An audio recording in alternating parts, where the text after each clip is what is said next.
So just to give you a picture for some of what Brian's accomplished in his tenure at HarperCollins, he's been there since 2008.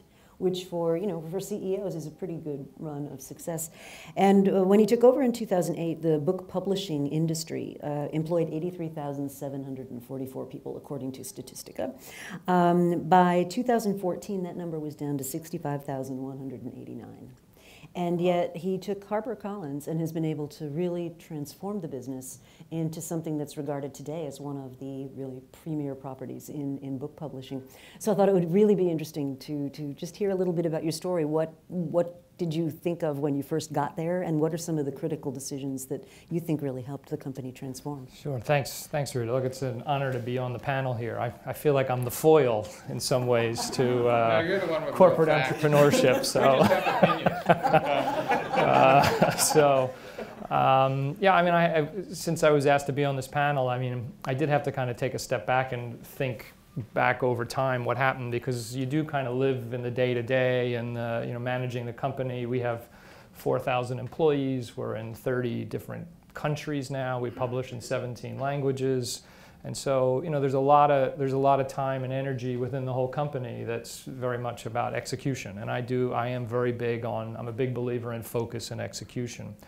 But there are times, and we do take time and resource and to think about what's changing. I hadn't heard about the 3 horizons, but I would certainly agree with that. There's some things you have to worry about today, and there's other things you worry about, in a year or 10 years. And I've been with HarperCollins since 1997. I'm a Columbia grad. I graduated in '95, so I'm coming up on 20 years at HarperCollins, which I never thought I would be in one place for 20 years, but here I am.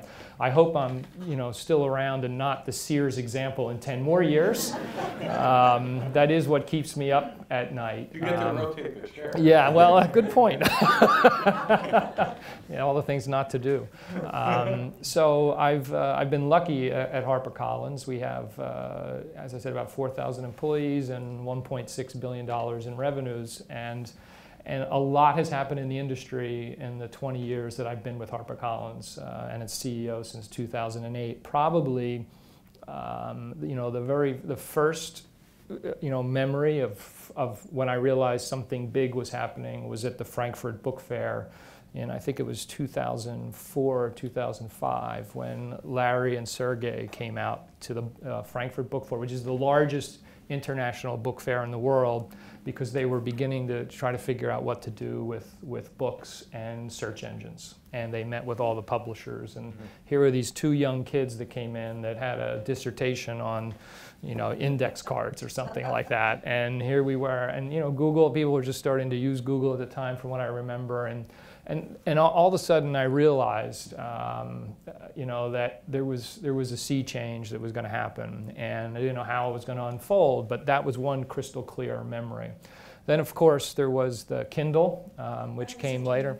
Just because the economics were changing, or because just digitization. I mean, digitization is still, I don't think our economy, our country, and corporations understand the impact of digital economics. I mean, once you go to 0 variable costs, everything changes. And so books, of all the media, being the smallest file that exists and the easiest to transmit, even at the time back then, I mean, you could see that there was going to be a fundamental shift in the business. And what does that mean for book publishers? I mean, probably most people think we still print books. We actually don't own printers.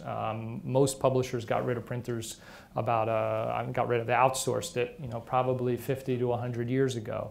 In my time, a few years ago, I consolidated warehouses. I've now outsourced warehousing. So there were a lot of changes that I saw were coming, and I kept trying to ask myself, what does this mean down the road? What are HarperCollins or book publishers' core capabilities, and how will they stand up against companies that are, multinational, global digital platforms, whether it's Google or Amazon and so forth? How do we survive and thrive as those ecosystems were being built up around us? And so, there wasn't a offsite. There wasn't a get everybody in the room and group think it together. It was It was incremental over many years of trying to figure out how do you position the company and protect the company's core business for an unknown future that was going to have a heavy digital component. So, How did you figure out what was the core? So that's a good question. So there was a big debate at the time as this industry was going through this digital transition. Is it an opportunity? Is it a threat? Who's our core customer? Is it the consumer, the reader, or is it the author? And I can't tell you, this debate went on in the industry for a long time. I had, well, it may be, but I had a very strong view that with companies like Amazon and like Google, there was no way we could ever win the consumer because they are such good consumer-facing companies. And so for me, the only path to survival was really doubling down and really engaging in the author as our fundamental customer. And that we've done that. And we have everything from, we've done a lot of things, but even we moved from Midtown. We used to be on 53rd Street for 40 years. We moved back to our heritage. The first 100 years of HarperCollins, we were downtown when ships used to come in and they would take the British bestsellers, would come off the clipper ships, and they would run them to the presses and print them right down on Cliff Street by the Brooklyn Bridge. So we're back downtown.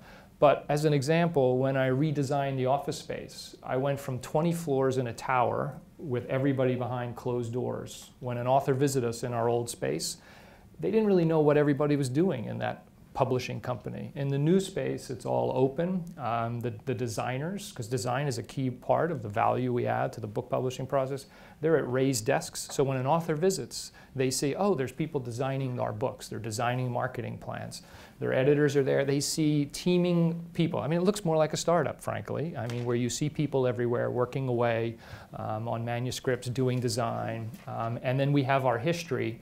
Again, I went to the 200 years of literary history that HarperCollins has, and it's all celebrated on the walls. So when authors experience us physically in our headquarters, and now we're doing this in all our offices around the world as we move, you see the author being celebrated. So like Columbia, I see, has at the very center of business. It's interesting, our tagline was the authors are at the center of everything we do.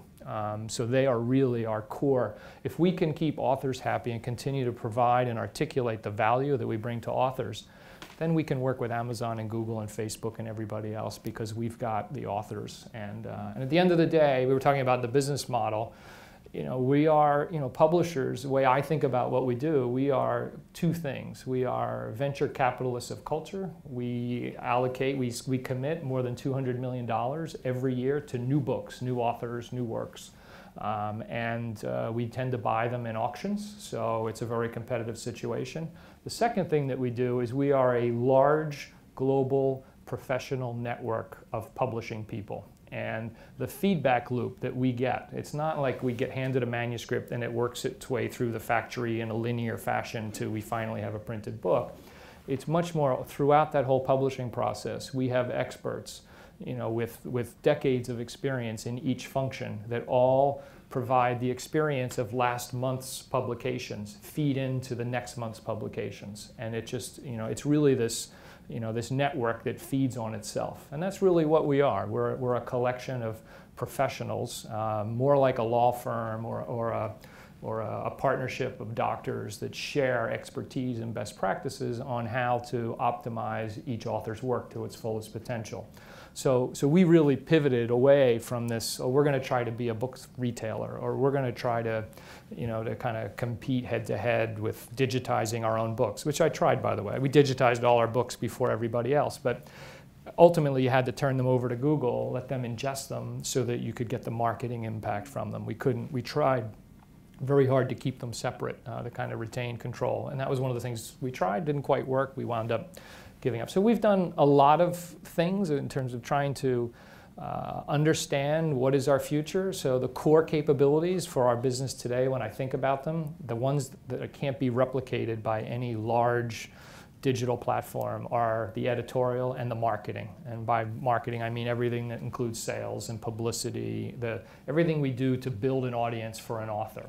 Those two capabilities cannot be done by any algorithm. They're relationships, their intelligence, and they thrive off of this feedback loop that only we get because we publish so many new books every year, about 10,000 books, new books a year. So, and you were saying earlier you have to really reinvent the business. Like half the revenues are reinvented every year. So it's an incredible pipeline. Half the revenues are more of a catalog where we publish Harper Lee and so many books that have been selling for years. But half the revenues have to be reinvented every year. And it's a hits-based business. And it's a hits-based business. So there's a lot of market intelligence and analysis that we bring to bear on how much should we pay for books, which kinds of books do we see? Because while the market is largely flat and growing 1 or 2%, you can argue flat to 2. Within the market, there are always trends where you have, books for young adults or teens might be taking off, and nonfiction may be declining. So we're always trying to figure out what are those life cycles and genres within the book business so that we place the bets on the right places.